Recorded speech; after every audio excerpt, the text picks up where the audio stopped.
10864. Station's your final time cue will be with 15 seconds until airtime. Mark, 15 seconds until airtime.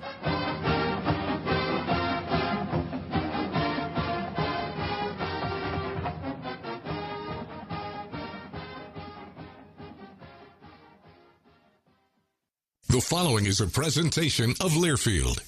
Welcome to Duck Insider. Our whole athletic department, there's a level of expectations of success. Throw, catch, touchdown, Oregon. He can run and slam. This is back out for a three. Left wing is good. Deep to right field at the warning track. See ya. Really excited that we get to rep our Ducks and hopefully come back to Eugene with some championships. At the buzzer. We have so many teams that are excelling right now, and it's really fun to be a part of. Give it to me, baby. My house. I'm taking it there. Huge win for Oregon.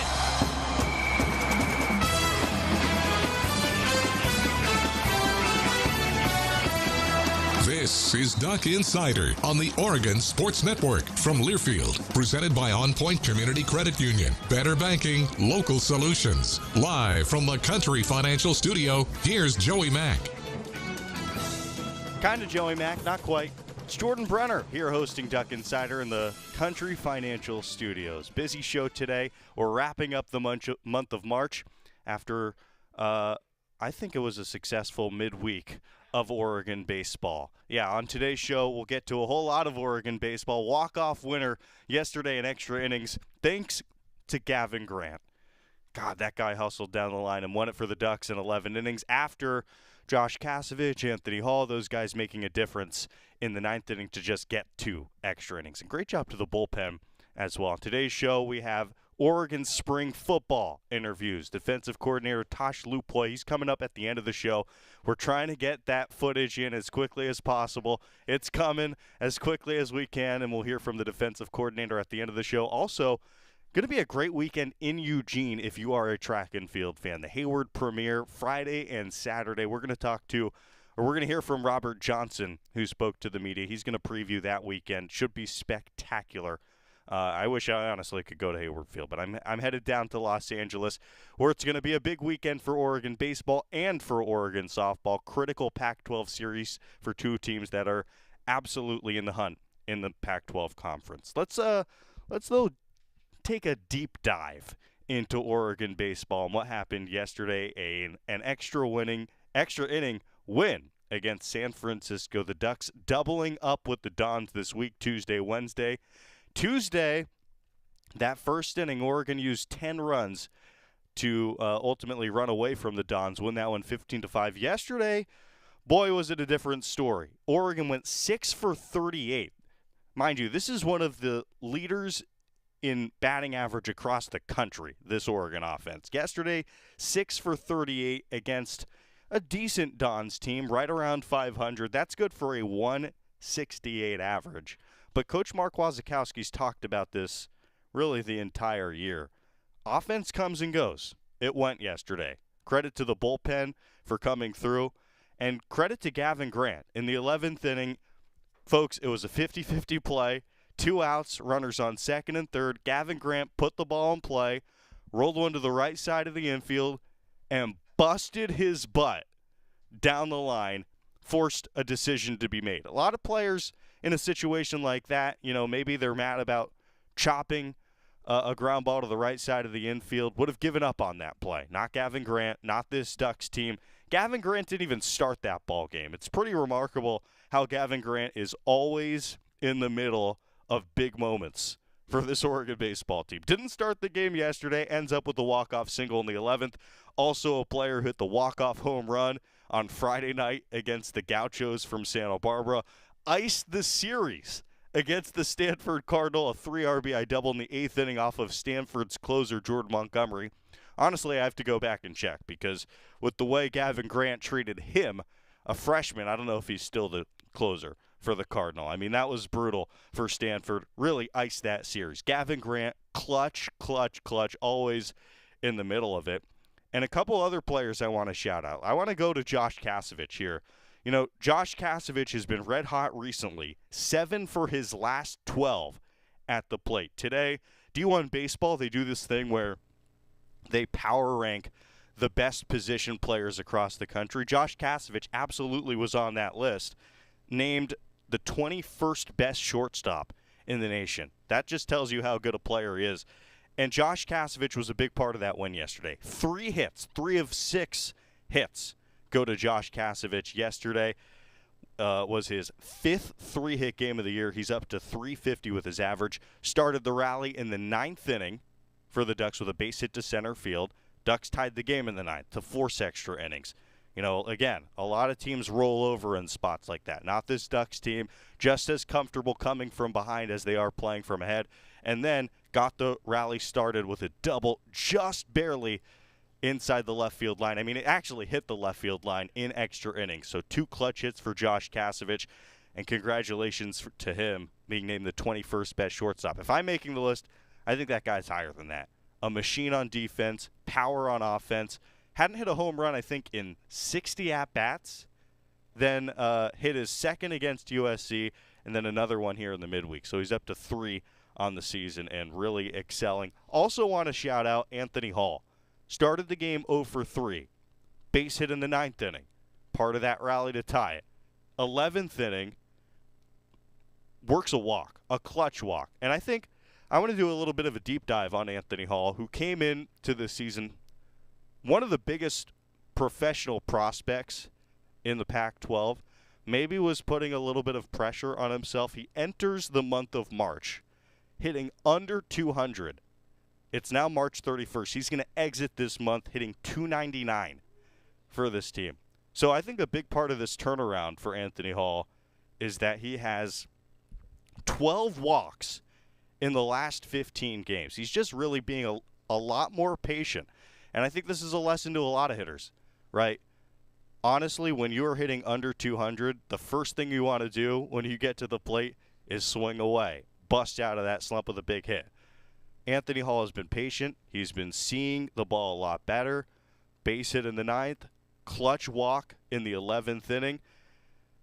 14 walks, that's the most on the team, and he's climbing the Pac-12 ranks. Now top 20 in the conference. So Anthony Hall, another red-hot hitter, entering this month under 200, leaving this month nearly at 300. That is big time for Oregon's right fielder, Anthony Hall. And then another big part of the win yesterday, the bullpen was just tremendous. 9 innings from that group. Remember the game going to extra innings for the first time this year. Scott Ellis got the start, gave up a couple earned runs, struggled, I think, to throw some strikes, 2 walks in those 2 innings. But then after that, the first time we saw Andrew Mosiello in nearly a month. And Mo was really good. He struck out 2 hitters for the first 2 outs of the inning, lost some control, walked 2 batters, but credit to Andrew Mosiello for getting out of that inning and stranding 2 runners on base. Caleb Sloan, to me, maybe his best outing of the season, threw a lot of strikes, didn't walk anybody in 2 innings, didn't give up any hits, struck out 3 batters. That was the first time that it stood out to me like, wow, this guy is controlling not 1, not 2, but 3 pitches, the curveball, the hard slider, which gets up near 90, the reach-back fastball at 94. Excellent performance from him. Logan Mercado in an inning gave up a run, and then Dylan Sabia and Matt Dallas at the end of the game. Dylan Sabia an inning and a third scoreless, and Matt Dallas, a season high for him, 3 2/3, getting this game into extras, locking it down in extra innings. 2 walks, no strikeouts, but 3 2/3 scoreless from Matt Dallas. 2-1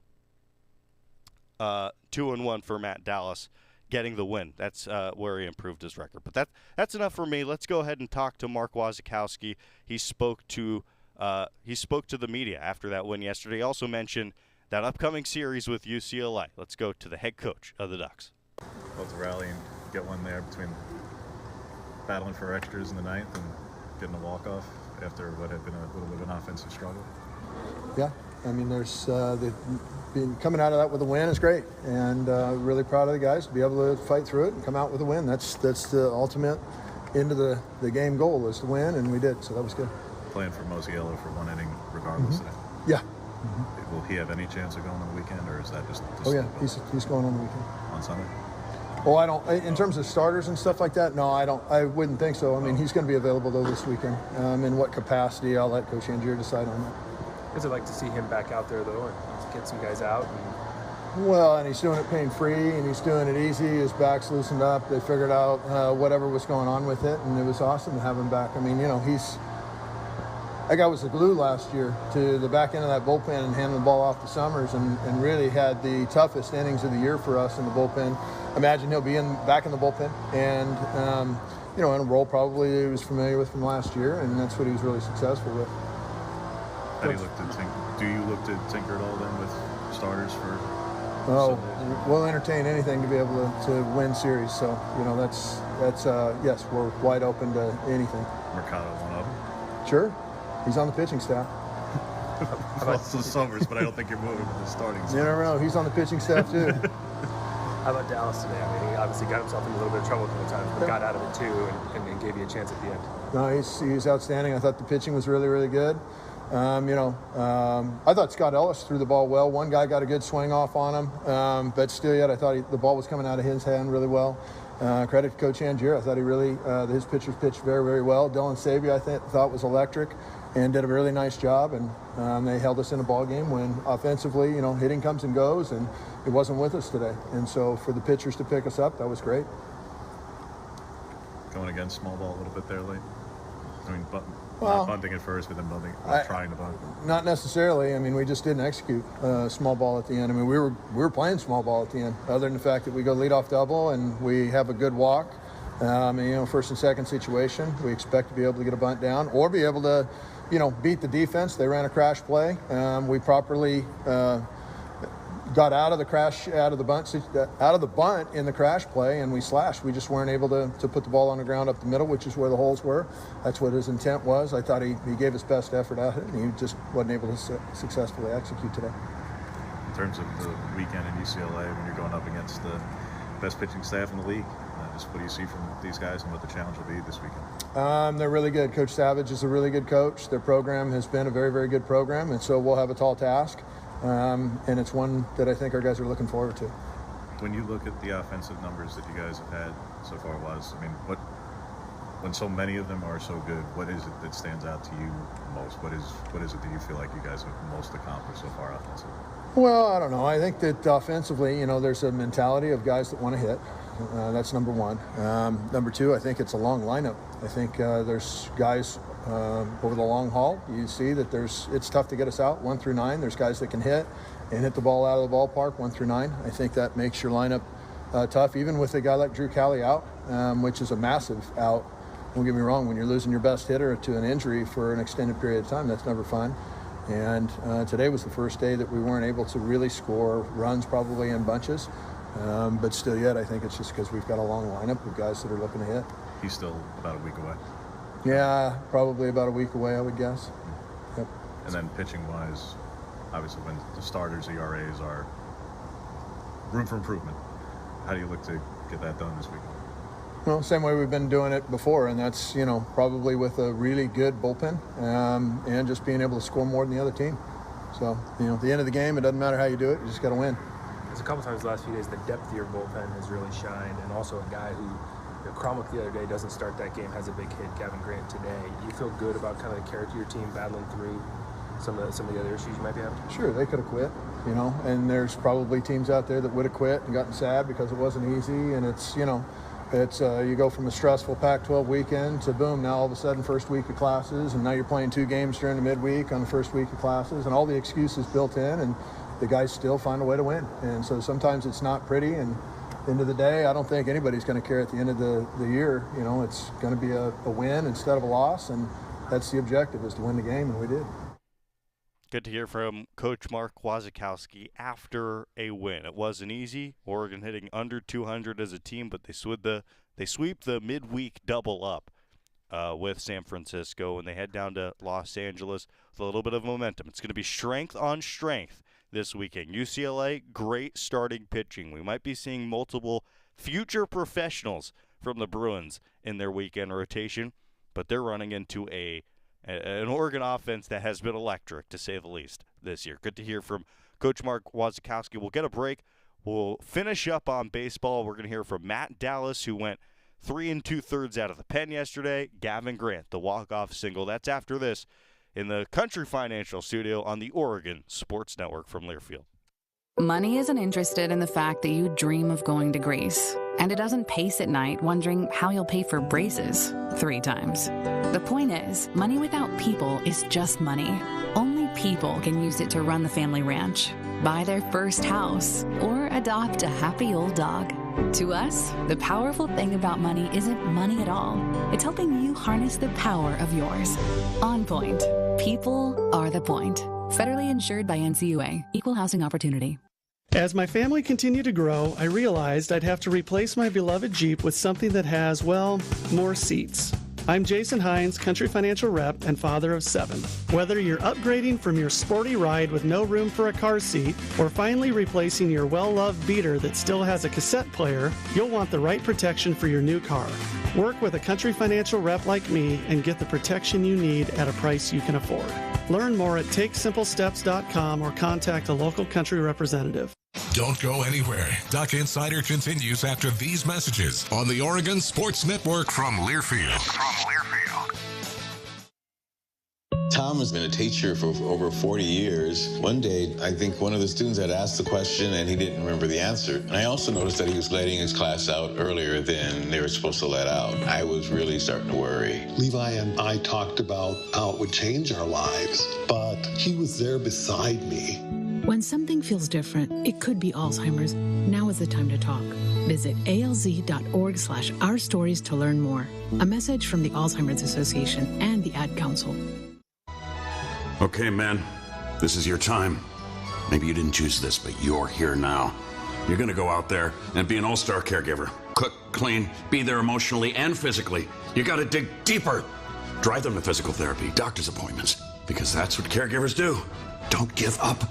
Show the world that you're tougher than tough. Caregiving is tougher than tough. Find the care guides you need at aarp.org/caregiving. Brought to you by AARP and the Ad Council.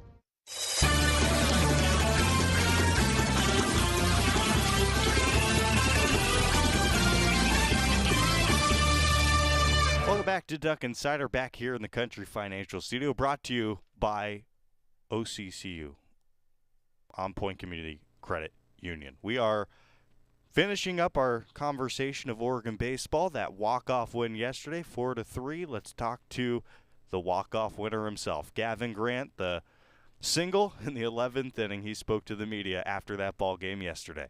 Just trying to bust it up the line and hope for the best? Yeah, I mean, it was a close play, so I had to just get on my horse and hope for the best, and luckily it ended up in our way. This is a couple times the last few days. Cromick doesn't start the game, I think Sunday, get you guys back in that game. You come into this game and make a big play. And also the depth of your bullpen has really been an asset. I mean, it feels like some guys maybe going into games you wouldn't necessarily anticipate playing big roles have done so. Just what that might say about the character of this team, that kind of everybody's staying ready to play a big role if necessary? Yeah, I think the coaches do a great job of getting everyone ready to play in practice and just keeping that mentality. And I think our bullpen really kept us in the game the whole day. And I mean, take away that 10 yesterday in the first inning and still a close game, and our pitchers did a great job. And as an offense, we'll get better, and we adjusted already, and we'll get ready for this weekend. I felt like some big swings, like 5th, 6th, 7th, 8th inning today. Did you guys change up your mentality for the good the last couple innings to try to manufacture some runs? Yeah, I think we were just we were getting out of our character, and I think we kind of readdressed that in a huddle in the dugout, and we kind of just got back to short to the baseball and squaring up. So we got to get back to what we were doing before this series, so we'll be good. What does it say about this team to be able to go through a 12-inning stretch from a dogfight without? I guess, what does it say about this team to be able to fight all the way through? I think it just says a lot about our team, how much dogs we are. I mean, I think that's the only way I can describe it, is it's a dogfight the whole way through, and you just got to stay locked in mentally the whole time. That's the toughest thing. In 12 innings, it's a 3.5 hours, sometimes more. So it's just mentally strong for us. Well, I was talking about, too, the reality of it's the first week of classes, a couple midweek games here. I mean, you guys have a lot of other potential distractions, too. Did that add to the challenge of kind of staying locked in, staying focused, just because of what you guys all have on your plate? I think it could have. It's different for every guy, but it definitely could have played a role into some people's mentality. I'm not too sure, but getting back to class after spring break is a big change. We had a chance to take a look at UCLA at all just yet? No, we haven't gotten to yet. We'll get the scouting report and everything coming up soon, but we'll get ready. We know they're a good team. They're always a powerhouse in the pack, and it might not show their record this year, but they're always a good team. What do you remember from last year, particularly just because their pitching staff is always pretty good, and right now they're ranked at the top of the league? Yeah, they're always got a great pitching staff with their coaches. They do a good job with that, and they get scrappy wins from the offensive side, so we'll be ready for it's going to be a dogfight this weekend, so we'll be ready. How's Gavin Grant talking with the media after that walk-off single yesterday, the Ducks sweeping the Dons? Let's now get to Matt Dallas, who, you know what, has turned into one of Oregon's best relief pitchers. Two-way player last year at Lane Community College, transfers into Oregon, and has just been terrific. Hadn't gone more than one and two-thirds innings this season. Yesterday, he became Superman for this team out of the bullpen. 3 2/3, a season-high 42 pitches, electric. And he spoke with the media after the win. Feeling good about the ability to kind of keep your team in it and give the hitters a chance to come through? Yeah, absolutely. I mean, with as good as our defense is, my job is just kind of fill up the zone and let them work, and then put the trust into them to make the plays, and they do it day in, day out. So it's not easy, but it's able to put some less pressure on myself, how good they are. And even when you get a runner on a couple different times, you still stay in that same mentality? Absolutely, yeah, just trying to fill up the zone, trust myself, and trust my team, let them work behind me. You take out the first inning in yesterday's game, and it's still a tied game, but creating that lead, is it any different than maybe a game today where you're constantly, the score's tied, you're trying to stay in it and trying to win it in extra innings at the end? Yeah, with our offense, you kind of go back in the dugout thinking we're going to put up some runs, so it's just kind of that energy and then coming in and out after every inning. So a lot of trust and a lot of confidence in those guys. Yeah. Did you have a good look at the play at first? I did not. I heard out and I said, let's go. That was it. All that matters, right? Yep. I was safe, I guess. Yeah. That's funny.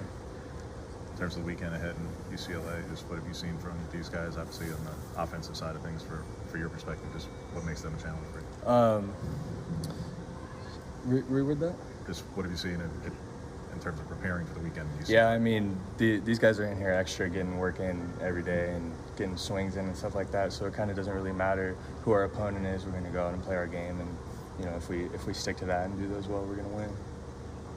Going off of that, these midweek games, what do you think your team is learning to bring into the weekend and have a successful weekend in the Pac-12? Just a tough mentality. You can't take anything for granted. Every pitch, every inning, just preparing like it's the biggest game you've ever played in, no matter what the circumstances, and coming out with an attitude to win. And yeah. Was a plan for you today to go multiple innings, or just happened? How it no, did? not at all. Just kind of worked out. Coach told me I was in, and just gave me the ball, and I was ready to go. What were those conversations like in the dugouts between innings, going in extra innings? Did you just come in and go out, or did you guys talk? No, in between innings like that, I kind of like to stick to myself and catch my breath and stay calm. But Andrew just give me some positive words and go out there and keep filling up the zone, and that's it, really. Matt Dallas with the media. On to UCLA, 3-game series down at Jackie Robinson Field in Southern California. Though it's not gonna be the hottest weekend in SoCal. I don't think we're gonna get above 80 or even 70 degrees down in UCLA. But big series for baseball, big series for softball. Absolutely down with the Bruins this weekend. Meanwhile, some news out of Oregon women's basketball. Scrolling across Twitter yesterday, Tahina Pau not going anywhere. She wanted to reassure Duck Nation. She says, Duck fans, we need your love right now. Support more than ever. She's ready to work. And, I just think this is such a great leadership quality that Tahina Pau has. Talking to the future Ducks, work to do, and left everybody with a message there. So great to see that from Tahina Pau. Ducks bringing back 13.6 points per game, over 3 assists per game, over 4 rebounds per game. Absolutely awesome that Tahina Pau going to be a Duck next year and sending a message to Oregon women's basketball nation. All right, let's get a break here on Duck Insider. We're going to come back and preview the Hayward Premiere, talking with head coach Robert Johnson for Oregon Track and Field on the Oregon Sports Network from Learfield. At Shadow Hills Country Club, our all-inclusive event pricing allows us to take care of all of the details while you enjoy your event. Our wedding garden, expansive grounds, ballroom, and meeting rooms can accommodate any size event and come complete with full catering and service staff. From weddings to business and social events, Shadow Hills offers the benefits of a resort atmosphere and the peace of a country setting just minutes from downtown Eugene. For more details, call us today or go to shadowhillsevents.com. From the weight room to the classroom, on the field and off it, On Point proudly supports University of Oregon athletics because student athletes do so much more than bring us pride on game day. They bring our entire community together in Eugene and all across Oregon. So whether you're watching the game in the stadium, at home, or at your favorite local business, their success makes all of us stronger. On Point Community Credit Union. Join in. OnPointCU.com. Federally insured by NCUA. Equal housing opportunity. Duck Insider continues after this timeout on the Oregon Sports Network from Learfield. To some, the sound of a baby babbling doesn't mean much, but that's not true. They're testing out vowels and consonants and trying different sounds. And by 12 months, their babbling is beginning to take on meaning, especially if there's no babbling at all. Little to no babbling by 12 months or later is just one of the possible signs of autism in children. Learn more at autismspeaks.org. Brought to you by Autism Speaks and the Ad Council. It's 4 a.m., Monday, and you're literally sucking baby snot through a tube because she's congested. Man, that's love. And if you love her that much, love her enough to make sure she's buckled in the right car seat. To make sure your child's in the right seat for their age and size, visit nhtsa.gov/the right seat. Show them you love them. Keep them safe. Visit nhtsa.gov/the right seat. Brought to you by the National Highway Traffic Safety Administration and the Ad Council.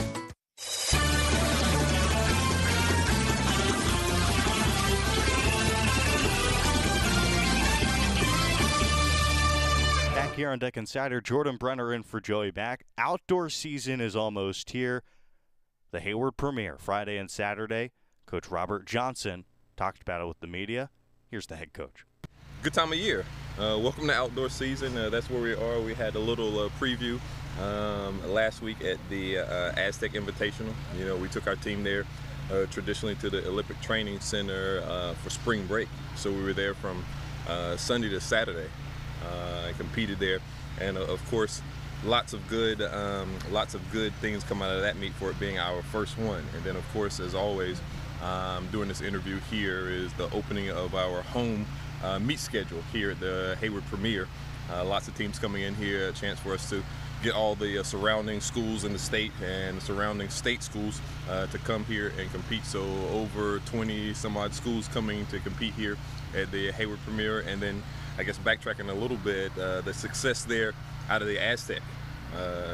9 wins, 10 PRs there out of that meet, as well as our throws group. Phenomenal opening for them, and Ty Hampton in the javelin, and mine and Jada Ross there in the discus, as well as the javelin, and then our younger throws girl there in the javelin did extremely well. And so this week will kind of be a little bit of a focus on our distance runners opening up, because they were there in San Diego training with us, but they didn't compete. And so they'll have a little bit of a distance carnival type thing on Friday night, and then come back with some of the events on Saturday for the rest of our team. So congrats and kudos to Coach Whitsitt. He did a fantastic job there in getting those kids ready for the first one, and we'll try to keep that momentum moving. Robert, it's been 3 years since you've done anything like this at the start of a outdoor season, and I assume it's been 3 years since you guys went to a training camp as well. Is it feeling more like normal now? Sort of, kind of, yeah.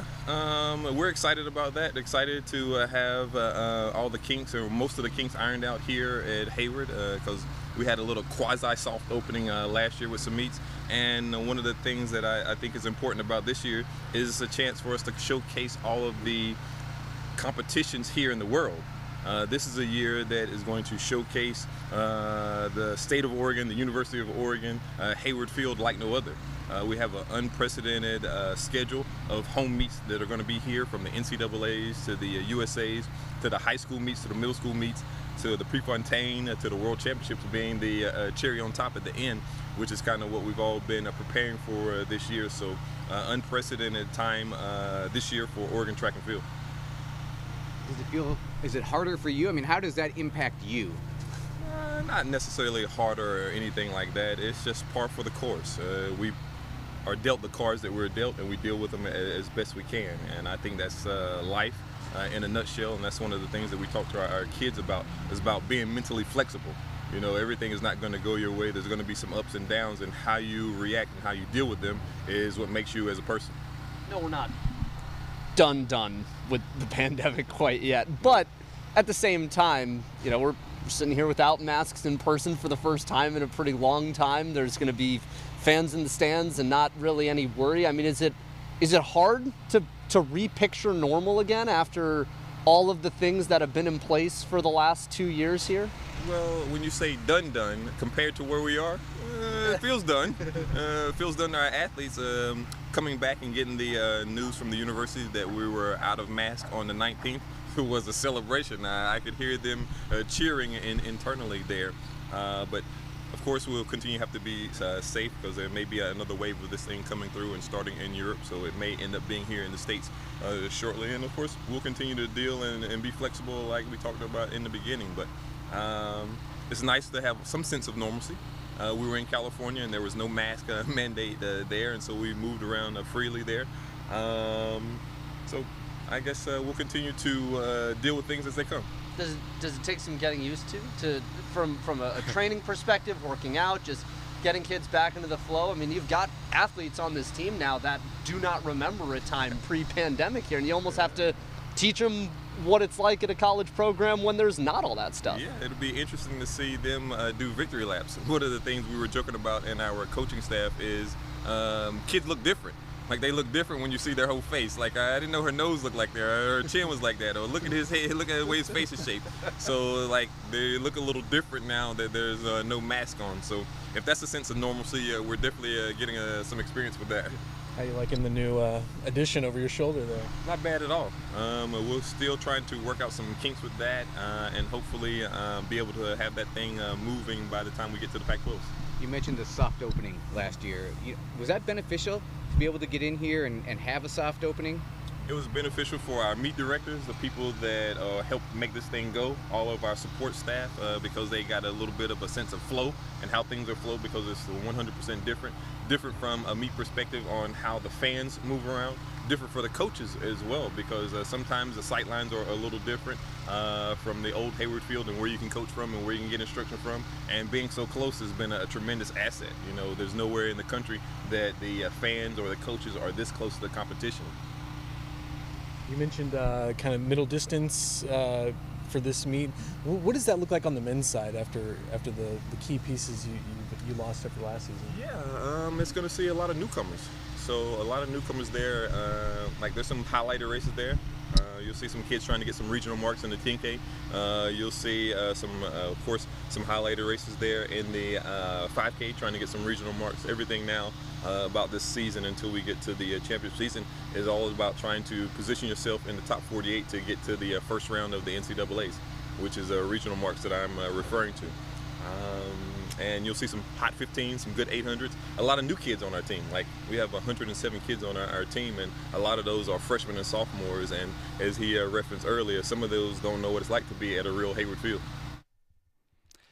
I'm not a weatherman. Scott, you're the weatherman. But looking at the weather, it looks really good.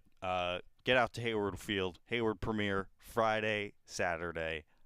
Listening to Coach Johnson fires me up. That's going to be a spectacle tomorrow and Saturday. Going to be a really fun event. If you haven't gotten out to see the new Hayward Field tomorrow and Saturday, absolutely a great opportunity. All right, coming up next, spring football. The defensive coordinator, Tosh Lupoy. He had a lot to say today, and we're going to play that for you right here on the Oregon Sports Network from Learfield. After 2 years of construction, my wife and I finally moved into our dream home. So when a bathtub fixture broke, causing major water damage, I was glad we had the home insurance protection we needed. How do you know your home is protected? Talk to a Country Financial rep like me, Nick Simon. We can help you understand your options and select coverages to meet your needs. Then if something happens to your home, you won't have any surprises. Need the right coverage for your home but not sure where to start? Visit TakeSimpleSteps.com or contact a local country representative. Thanks for calling Toyota. This is Jan. How can I help? Hey, Jan. Say, is now a good time for a new Toyota? You bet it is. Now through April 4th is the perfect time to shop for a RAV4, Tundra, Tacoma, Corolla, and more. Imagine yourself in a RAV4. Where would you go first? Skinny Al's Barbecue. I'm imagining you inviting me. Let your imagination run wild at your participating Toyota dealer. Ready, set, go get your Toyota today. Toyota, let's go places.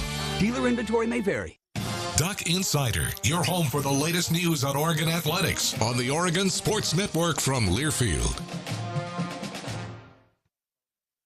America, your children have an amazing superpower. They can help save lives by not having play dates. That's right. By replacing get-togethers with virtual play dates and video chats, they can help slow the evil spread of germs. And if your superheroes do go outside, make sure they continue their superhero wing by staying 6 feet away from others to protect everyone in America land. Find out more at coronavirus.gov. A message from the CDC and the Ad Council. When might you be buzzed? When you suddenly love everything. You guys, I love this song. I love these nachos.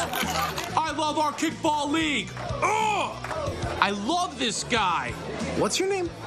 You know what I'd love? A ride when it's time to head out.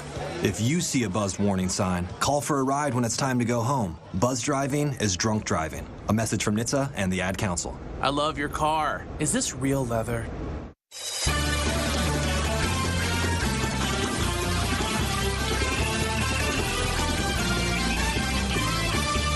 Back here inside the Country Financial Studios, I'm Jordan Brenner in for Joey Mack hosting Duck Insider today. You can look forward to Terry Johns coming into the studio tomorrow. Let's hear from the defensive coordinator of the Ducks, brought to you by Willamette Valley Cancer Institute and Research Center. Fight like a duck with cancer care that you can count on. Tosh Lupoy. What was it about this opportunity, especially coaching in the NFL, that appealed to you? Yeah, man, in all honesty, had amazing experience. Alabama, 5 seasons there, and went to 4 straight national titles and got an opportunity to go to the NFL.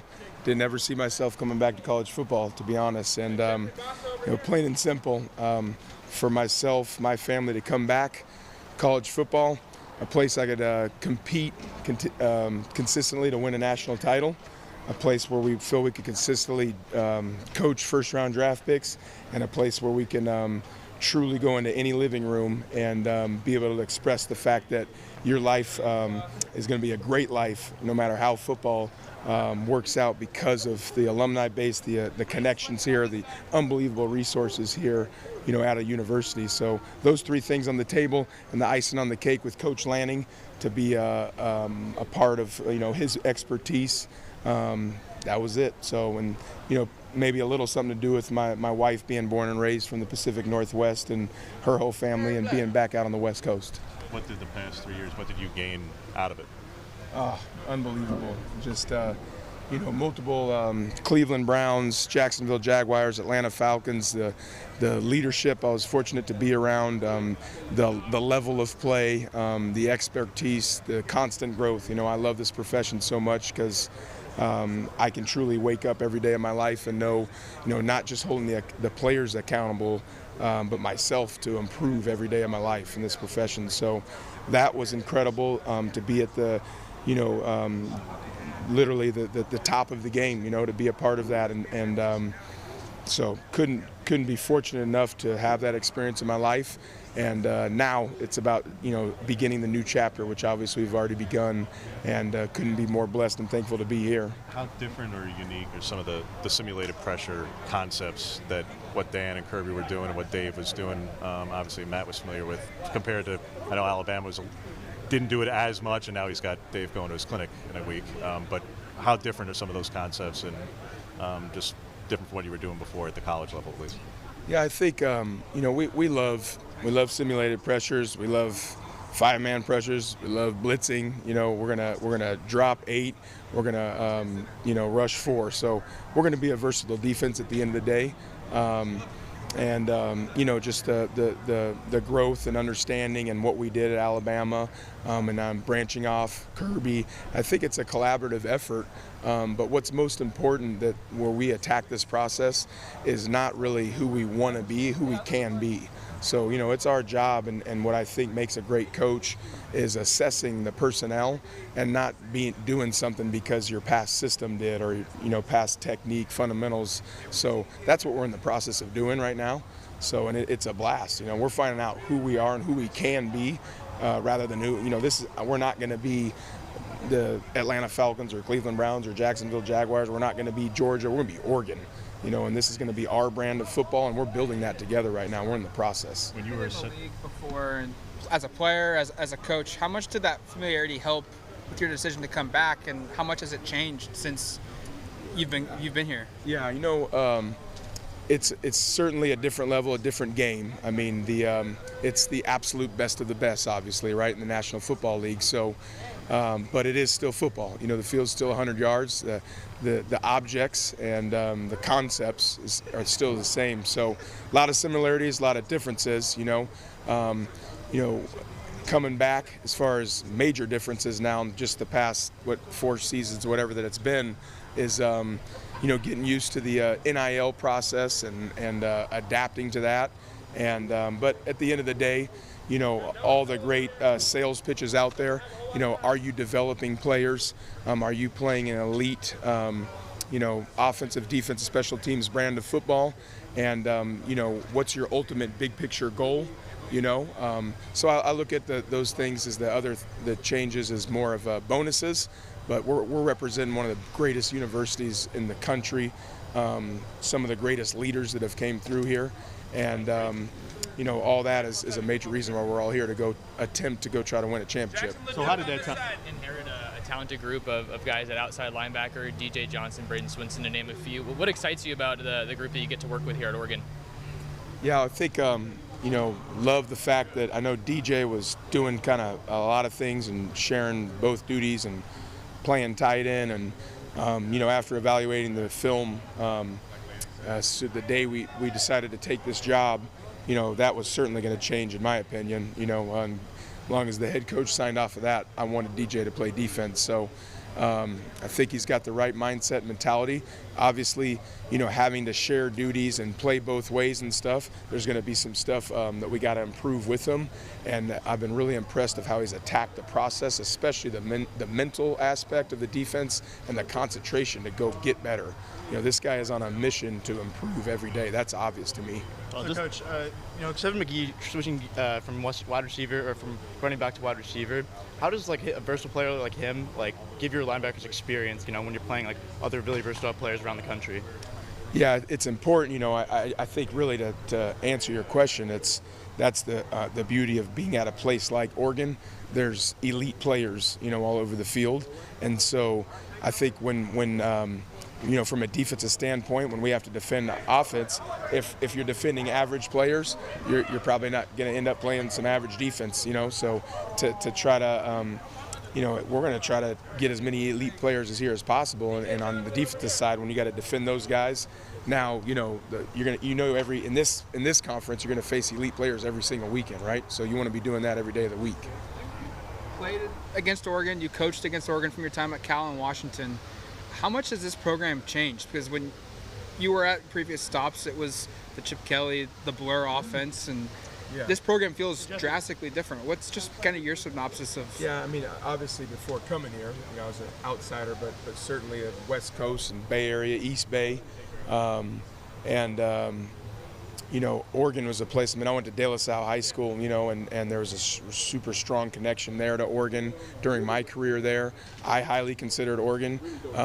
You know, I think it's a national brand. You know, everybody knows that. You know, this is the headquarters of Nike, and it is different. You know, there is resources and stuff here that no other place in the entire country can offer. So I think that's always been known. That's kind of an obvious thing and a major reason I'm here. So when you're playing at Autzen Stadium, you know, if you got a family that has the ability to travel, they're going to choose that game to go to, right? Because one of the few places that's going to be sold out every single weekend. So, you know, just like a recruit and as a coach, you want to be a part of the highest regarded brand of football. And, that's why we're coming here and why we're attempting to not just do well and kind of not finish the way you started. That's hopefully what we can do as a staff and as a team together, is connect together so we can ultimately attempt to go win a championship. With Jeffrey Boss, obviously can do a lot of different things on a football field. What makes you guys feel like he best fits at linebacker for you? Who's that? Jeffrey Bossa. Yeah, Jeffrey, he's explosive, so I think as he adapts to the defense, the versatility of the defense, we're doing a lot of different things that they were doing in the past. So you can see a guy that's, as he processes and starts to diagnose, his play starts to improve, and that's a really cool thing to see. I think it's a sign of a good player, that someone that can possibly make a mistake and then follow it up, attack it, and then not repeat that mistake. So excited about his future, and I think he's got definitely a chance to contribute towards our success. There's no doubt in my mind.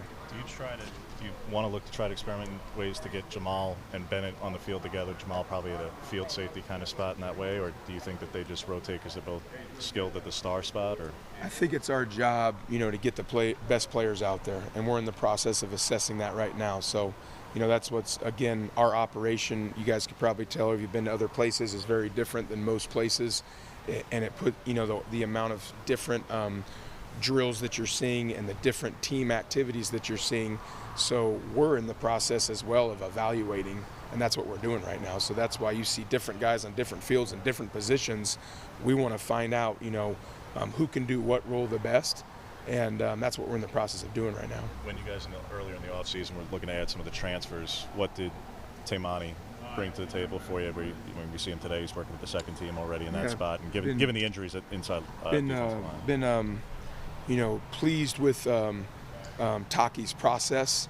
Really, his leadership skills has jumped out to me, and taking the reins there of, we want, especially up front, we want the alphas to rise, and I think he's working towards, that category, and he knows he's got some stuff to improve, but he's certainly shown the potential of, why he's had the success that he has in this conference already, and now it's our job to get him in the right place and try to create some one-on-one situations for him that I think, after the work that he's going to put in this process, that he's going to have a great chance to win.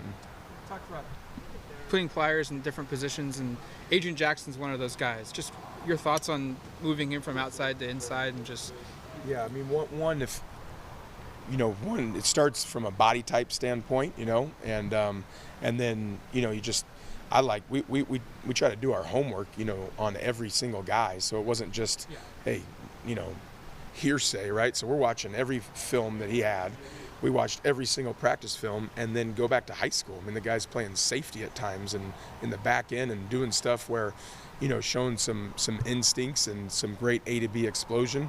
So, and you might see him on the edge still. You might see him inside. So we're going to be moving guys around. That's, again, we're not a defense that just does, this is our front, we do one thing. We're going to be a versatile defense, and again, that's our job, I think, to in the process of assessment, getting the right people in the right places. What's the identity you want to establish here during the spring, Tosh? Like, you're going to feel on April 26th, the day after the final day of practice, you'll have had success if what? Yeah, it won't be based off of mental errors, critical errors. We got to fix that, and we got to do that together. We want to end knowing that we have a relentless defense, and that we feel good about installing in defense, implementing our fundamentals, our technique, our schematics. The end of the day, before all that, we got to have a relentless culture here on defense, and that's something we got to take great pride on, and really, that's our goal. So when you turn on the film, we want to be known as relentless, all right? And so aside from anything else, I'm representing them, they're representing myself, we're representing an unbelievable university. We want to make everybody proud, and the way we're going to do that is attack and be relentless. Defensive coordinator Tosh Lupoy talking about the defense becoming relentless. That's the goal here in the spring. Really stands out to me how diligent he is, the entire staff is, going through everything, learning about their players. Really, this is the first time the entire coaching staff is actually getting on the field. with everybody. So diligent, relentless, talking about versatility, not just in scheme, but players playing in multiple spots. I have a good feeling they're going about it the right way. No doubt about it in my mind. Let's get a break. We're going to hear from defensive end Braden Swinson. I thought his interview was tremendous. Then we'll wrap up here on Duck Insider on the Oregon Sports Network from Learfield. As my family continued to grow, I realized I'd have to replace my beloved Jeep with something that has, well, more seats. I'm Jason Hines, Country Financial Rep and father of 7. Whether you're upgrading from your sporty ride with no room for a car seat or finally replacing your well-loved beater that still has a cassette player, you'll want the right protection for your new car. Work with a Country Financial Rep like me and get the protection you need at a price you can afford. Learn more at TakeSimpleSteps.com or contact a local Country representative. Money isn't interested in the fact that you dream of going to Greece, and it doesn't pace at night wondering how you'll pay for braces 3 times. The point is, money without people is just money.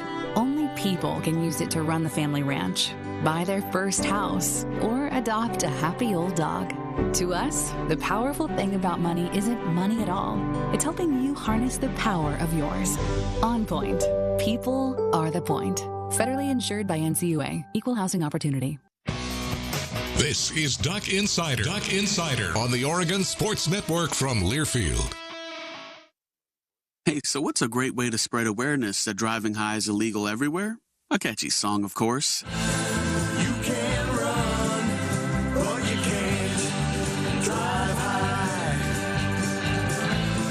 You can run, but you can't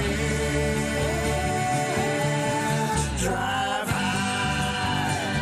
Friendly reminder, don't drive high. If you feel different, you drive different. Brought to you by NHTSA and the Ad Council. Jill, why don't you tell the class what you did this weekend? Well, my dad and I went in search of some magical minnows and found a zillion of them in the stream from our lookout rock. Then my sister and I escaped from an evil slug king and went back to my super twig fort for safety. Then we told stories till it got dark, and the Big Dipper led us all the way home. Wow. Where were you, Jill? We went to the forest. It's not that far away. Ask your parents to take you and your friends to the forest this week. It's closer than you think. Check out discovertheforest.org. Brought to you by the U.S. Forest Service and the Ad Council.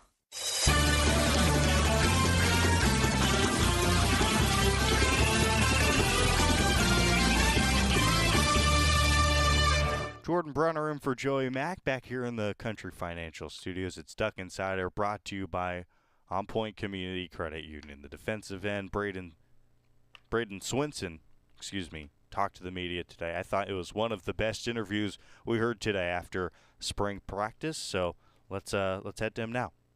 How was spring camp then? You guys had a little bit of a break, and now you're back? Well, spring ball for us been well, getting the young guys in, teaching them everything. Young guys coming apart real well, they learning real fast. Part of my favorite that's in the same room with me would be like Malachi, Ant, but all around, like they're swimming around, making plays, everybody's learning fast, and we're just all developing together.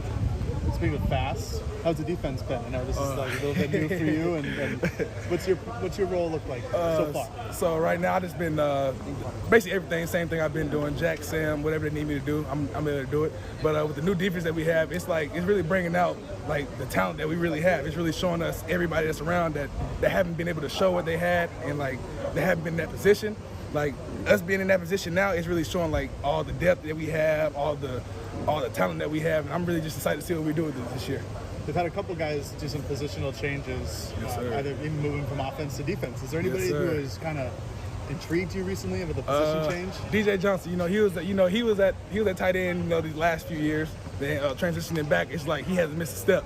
DJ came back fast motor, fast twist, fast get off, fast everything, and he's just out there outworking. He's out there trying to outwork anybody, running to the ball, and I'm just excited. I'm excited to see that. So we have top two points. Oh yeah, another one, Jackson Light Powers.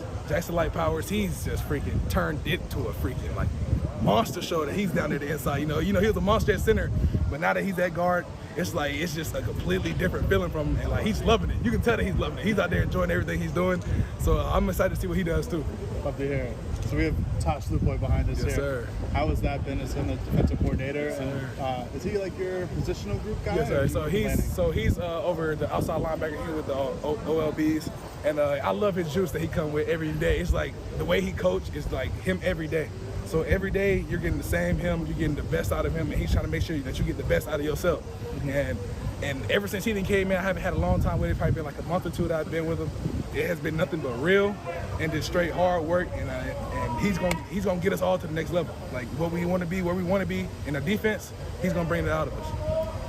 Tuesday we had Lanning after practice. He said that he wanted to have a little more juice coming in. Yes, sir. From the brief period that we were able to see, we had more juice. It seemed like. Yes, sir. A lot more juice. A lot more juice. You know, it felt like from us being in the meetings and everything. You know, us being in meetings, it just felt different. A lot different. You know, we bringing more juice. Everybody's not coming in sluggish. We coming in hype. And then we get out to the field and flex warm up, all walk through. We're all dialed in, locked in. So when it's time to make plays on team periods and run periods, we all hyped and ready to bring juice. So. Just like Coach Landon said after practice today, the juice was up. The juice was up. The juice was up, and it's always going to be up. And we're going to keep the juice up there. We shouldn't have to be told to keep the juice up. It should just be like a culture for us, really. We just keep the juice high. I was going to ask, so this is the first week of classes for you guys. Yes, You're all coming back for spring break. Yes, you know, how do you get that level of juice up there as high, and can you go to another level, do you think? I feel like I can always go to a new level. I feel like I just got to just reach in myself and just bring myself to a new level. But overall, with the new classes, with just like being back in class, everything back in school, I feel like everybody have their same energy, but it's just like everything's getting picked up. So really, we're just enjoying it. We're enjoying everything. So we're just trying to get our work together. Yes, sir. 24 tackles, 4 tackles for loss, 3 sacks last year. Braden Swinson has all the juice. Love it. Absolutely fires me up. Football can't come here quickly enough. Meanwhile, at the Augusta National Women's Amateur, the Ducks represented by 2 spectacular golfers. Bree Chacon, Cynthia Liu, competing on one of the sport's biggest stages at Augusta National in the 2022 Augusta National Women's Amateur, becoming Oregon's first duo to earn all Pac-12 honors in the same season back in 2020 and 21. Both of these young amateurs received invitations because they're 2 of the top-ranked amateurs in the entire world. So here's how it's going to work. The field will be cut to 30 players following 36 holes. Ties will be resolved by playoff holes. And then tomorrow, on Friday, there will be an official practice round, the final round set for Augusta National on Saturday for the 30 competitors who made the cut. In the event of a tie after 54, the winner will be decided by a sudden death playoff. So cool. Really awesome. Duck fans, give them some support because they absolutely earned that. It's Duck Insider in the Country Financial Studio, On Point Community Credit Union. Thank you to Scott. Thank you to everybody who made this broadcast possible. I'm Jordan Brenner. Terry Johnson tomorrow on the Oregon Sports Network from Learfield.